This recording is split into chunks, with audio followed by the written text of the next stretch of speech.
A blessed day kaninyon tanan mga boss. Welcome pagbalik dinhi sa ato ang payag sa bukid.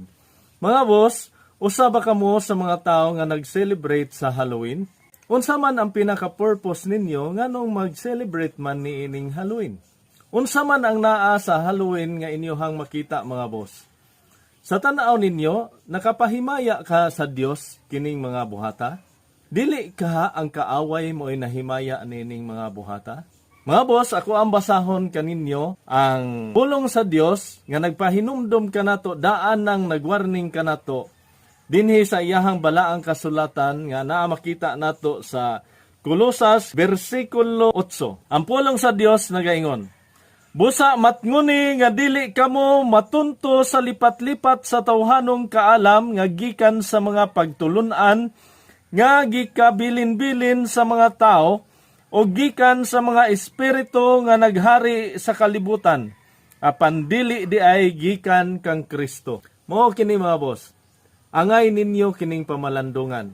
Kung kining mga buhata nakapahimaya ba kini sa Dios o lain ang nahimaya nini? Wala ba ninyo ma-observe kung unsa ang mga gipangbuhat dinha sa Halloween? Kasagaran sa ato ang makita magmaskara anang mga makahadlok nga hulagway, daotan nga mga hitsura.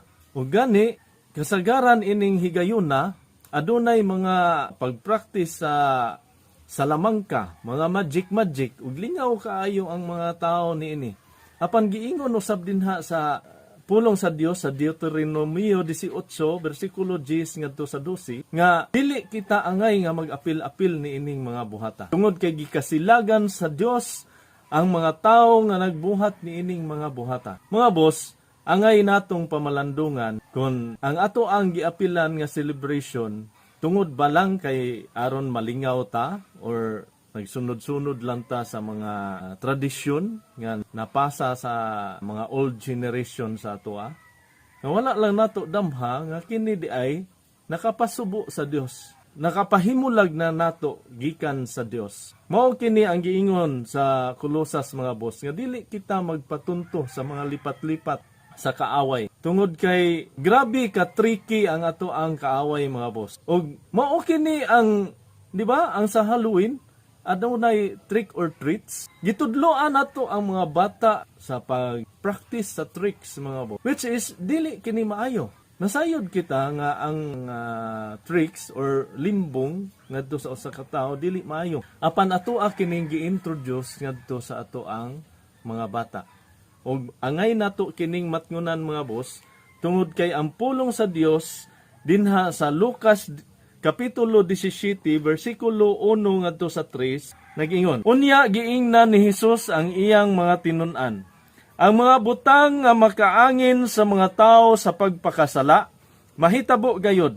Apan alaot ang tao nga tungod kaniya mahitabo kining mga butanga. Maayo pa kaniya nga hiktan ang iyang liog sa usa ka dako nga galingan bato og itambog siya ngadto sa dagat kaysa makaangin sa usa niining gagmayng mga bata sa pagpakasala. Busa, pagmatngon kamo, kung ang imong isig katao makasala, badlo nga siya, ug kung maghinulsol, pasaylua. Ingon niini mga boss, dapat kita nga magmatngon gayod sa practices nga to ang giapilan. Hilabi na, kay gi-involve nato ang mga bata niining maong selebrasyon. Ato ang gi-introduce sa mga bata ang pagbuhat og tricks o ang pag-adapt sa mga butang nga mga makahadlok. Nasayod ba kamo mga boss nga ang kahadlok mao'y usa sa hinagiban sa kaaway nga iyang gamiton aron kita mahimulag sa gugma sa Dios? Mao kini ang ato ang mabasa dinha sa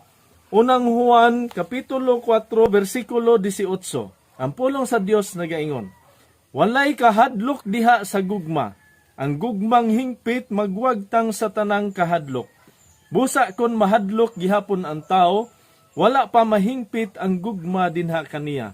Kay ang kahadlok may kalabutan man sa silot. Mao kini mga boss nga kung ang Dios gugma og kinahanglan kita nga mahingpit sa gugma ngadto kaniya sa atong pagkahiusa kang Kristo Hesus, ang kaaway usab naghatag ug kahadlok ngadto sa mga tawo aron ang mga tawo mawala sa focus ngadto sa ato ang Dios. Tungod sa kahadlok mahimulag sila sa Dios. Dili kita angay nga mag-introduce sa mga mahadlok nga mga butang ngadto sa ato ang mga anak, sa mga gagmayng bata, kay dili kini makaayo alang kanila.